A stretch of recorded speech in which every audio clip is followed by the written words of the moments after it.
이혼 소송 중에 갑자기 청법 위반으로 고소를 당했다? 실제로 그런 사건이 발생했습니다. 이번 영상에서 확인해보세요. 안녕하세요. 변호사랑의 형사전문 이호석 변호사입니다. 오늘은 아동 청소년의 성보호에 관한 법률, 흔히들 아청법이라고 알고 계시는 법률에 관한 사건에 대해서 소개해 드리고자 합니다.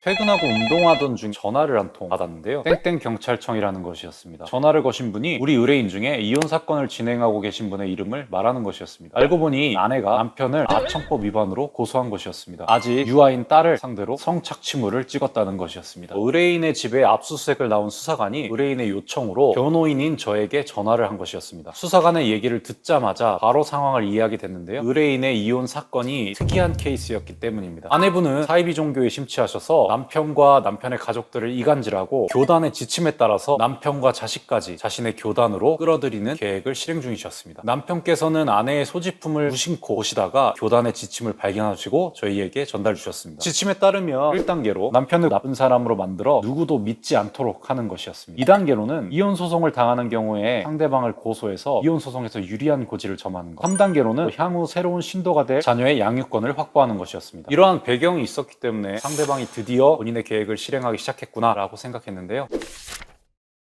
우리는 이런 상황을 예상하고 있었다는 취지로 말을 했는데요. 제 말에 수사관은 상당히 의아해했습니다. 그래서 저는 의뢰인이 이혼 소송 중이라는 것, 아내는 교단의 지침에 따라 남편을 고소한 것이라는 것, 교단의 지침에 관한 증거가 이혼 소송에서 모두 제출되어 있고 수사관님께서 출동하신 것도 지침의 연장선이라는 것을 설명했습니다. 그때 저는 수사관에게 단 한 가지만 당부를 드렸는데요. 분명 의뢰인의 핸드폰에는 자녀의 나체를 찍은 사진이 저장되어 있을 수도 있다. 하지만 사진이 찍히게 된 앞뒤의 맥락까지도 다 압수해달라고 당부드렸습니다. 그리고 압수수색이 진행된 다음날 수사관님에게 이혼 소송에서 확보되어 있었던 모든 자료들을 빠르게 제출했습니다. 사이비 교단의 지침 자료, 의뢰인이 자녀의 피부병 때문에 병원을 다니던 내용, 자녀의 피부 사진을 찍어서 유치원 선생님과 의논하던 내용, 이러한 내용들을 수사관에게 제출하였고요. 의뢰인은 결국 성착취물을 제작할 고의나 목적이 없었다는 것을 인정받아 무혐의 처분을 받게 되셨습니다. 아동과 관련한 성범죄는 가족 간에도 일어날 수 있는 것이기 때문에 고소가 되면 수사관들은 당연히 피고 소인을 강하게 의심할 수밖에 없습니다. 뇌질이 안 좋다 보니 수사도 어느 정도는 심각하게 이루어지고 떳떳하신 의뢰인들도 당황하여서 말을 제대로 못하는 경우도 계십니다. 다행히 제가 오늘 말씀드렸던 사건 같은 경우에는 이혼 사건으로 이미 선임된 변호사가 있어 관련된 자료도 충분히 준비되어 있었던 상황이었기 때문에 즉시 형사사건에 대응해서 무혐의를 받을 수 있었던 사건이었습니다. 만약 의뢰인께서 형사사건을 미리 예상하지 못하시고 아무런 대응도 하지 못하셨다면 자녀의 양육권을 빼앗길 수 있는 상황이었습니다.